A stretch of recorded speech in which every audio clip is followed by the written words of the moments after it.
ఏమైనా తిన్నాక చదివేటప్పుడు డ్రౌజీనెస్ రాకుండా ఎఫెక్టివ్గా చదవడం కోసం ఏమైనా టిప్స్ ఉంటే చెప్పండి.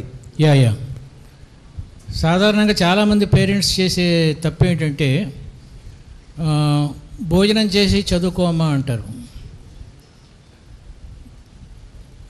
6/6/6 ఫార్ములా అంటారు దీన్ని. అంటే చదువుకోవటానికి 1 అవర్ ముందు 6 రకాల పదార్థాలు తినకూడదు. స్వీట్స్, మిర్చి bajji, panipuri, cakes, cool drinks, వీటిల్లో మిరపకాయ బజ్జీ,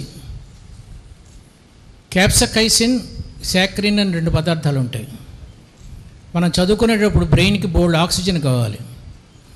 మనం ఈ 6 పదార్థాల్లో ఏదో ఒకటి తిన్నప్పుడు మనం పీల్చే గాలి అంతా ఇంటెస్టైన్స్కి వెళ్తుంది తప్ప బ్రెయిన్కి వెళ్ళదు.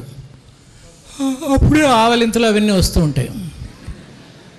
So avoid eating these 6 items 1 hour before studies. ఇది ఒక ఫస్ట్ పాయింట్.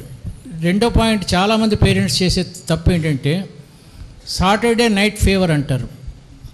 అంటే శనివారం పూట రాత్రి 12-1 గంట వరకు చదువుకొని టీవీలు చూసి ఆదివారం సాయంత్రం, సోమవారం పొద్దున్నే మళ్ళీ స్కూల్ బస్సో కాలేజ్ బస్సో వస్తుంది కాబట్టి 5 o'clock లేస్తారు. నిద్రలో 6 స్టేజెస్ ఉంటాయి. అందులో main stage deep sleep stage. అది నైట్ 1 o'clock నుంచి 4 o'clock వరకు ఉంటుంది.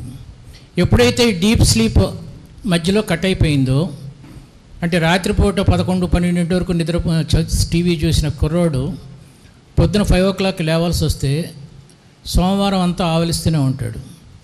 ఆ నిద్ర తాలూకు డెబిట్ బ్యాలెన్స్ 0 అవటానికి కనీసం 4 days పడుతుంది. మళ్ళీ శనివారం ఆదివారం వస్తాయి. సో మీ పిల్లలు బాగా చదువుకోవాలంటే, ఇది పేరెంట్స్ కోసం చెప్తున్నాను, బాగా చదువుకోవాలంటే ప్రతిరోజు ఒకటే టైంకి నిద్రపోవాలి. That is called sleep cycle. Sleep cycle, food cycle కరెక్ట్గా ఉంటే జీవితంలో మీరు అద్భుతాలు సాధించవచ్చు. Next question please. ఇక్కడ చిన్న కాంట్రిబ్యూషన్. మీరు భోజనం చేసినాక 2 గంటల తర్వాతనే పడుకోవాలి. అంటే మన వాళ్ళు 10 గంటలకు 11 గంటలకు భోజనం చేస్తున్నారు కాబట్టి అది చాలా టూ మచ్.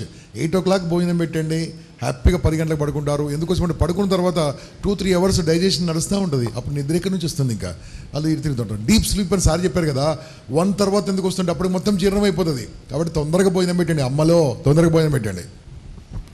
ఈ ఉదాహరణకు నేను మిమ్మల్ని ప్రశ్న అడిగాను అనుకోండి, నీ పేరేమిటి అని. నా ప్రశ్న చెవిలోంచి లోపలికి వెళ్తుంది. దిస్ ఈజ్ కాల్డ్ జ్ఞానేంద్రియ. ఆన్సర్ నోట్లోంచి వస్తుంది. This is called కర్మేంద్రియ.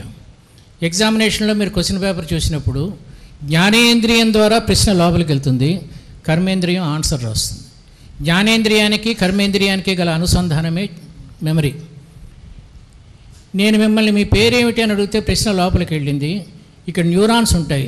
ఇందులో మీ పేరున్న న్యూరాన్ స్పందించి ఆన్సర్ చెప్పించింది. అలా కాకుండా నేను మిమ్మల్ని నీ పేరెంట్స్ పేరేమిటి అని అడిగితే నా ప్రశ్న ఒకటే, కానీ మీరు 2 ఆన్సర్లు చెప్పాలి, అమ్మ నాన్న. అప్పుడు ప్రశ్న లోపలికి వెళ్ళి అమ్మ న్యూరాను నాన్న న్యూరాను స్పందించి 2 ఆన్సర్లు బయటకు వస్తాయి. a+b² ఎంత అని అడిగితే a² + b² + 2ab. ఇక్కడ 3 న్యూరాన్స్ స్పందించాలి. ఈ న్యూరాన్స్ని కల్పించే సన్నటి గీతని యాక్సాన్స్ అంటారు. ఈ యాక్సాన్స్ ఎప్పటికప్పుడు మారిపోతూ ఉంటాయి. మీరు రాత్రిపూట లైఫ్లో పైకి రావాలంటే, బాగా ఫస్ట్ క్లాస్లో పాస్ అవ్వాలంటే పడుకోబోయే ముందు 15 నిమిషాలు చదువుకుని పడుకోవాలి. పొద్దునుంచి సాయంత్రం వరకు కాలేజీలో మీరు a+b² చదివితే a² + b² + 2ab అని ఒక ట్రయాంగిల్ బాండ్ తయారవుతుంది. ఆ తర్వాత మీరు టీవీ చూస్తే అందులో ఏదైనా పాట వస్తే నువ్వు వస్తానంటేనే వద్దంటానా అని ఈ ట్రయాంగిల్ బాండ్ పెంటగాన్ బాండ్ అయిపోతుంది. a² నువ్వు వస్తానంటే +b² నువ్వు వద్దంటానా +2ab అవుతుంది. ఆ పెంటగాన్ బాండ్లో ఈ యాక్సాన్స్ 3 ఎక్కువ వాటిని బాండ్ చేసి ఉంచలేవు, అందుకని 2 బయటికి వెళ్ళిపోతాయి. ఎగ్జామినేషన్లో a+b² ఎంత అంటే a² ఒకటే గుర్తుంటుంది. ఈ పద్యం మర్చిపోయిన అమ్మాయిలు వీళ్ళందరూ చేసిన తప్పదే. సో మీరు జీవితంలో పైకి రావాలంటే, మంచి మెమరీ సాధించాలంటే రాత్రిపూట పడుకోబోయే ముందు 15 నిమిషాలు చదువుకొని వెంటనే నిద్రపోవాలి. ఇంకా మళ్ళీ తర్వాత కబుర్లు చెప్పటాలు, టీవీ చూడటాలు ఏం ఉండకూడదండి. ఆ పుస్తకం కింద పడేసి నిద్రపోతే. ఇదంతా నేను మా ఫాదర్ నాకు నేర్పాడు, నేను మా అబ్బాయికి నేర్పించాను. Who is a state ranker in 10th class, intermediate, so అంతా అలా వచ్చినాయి.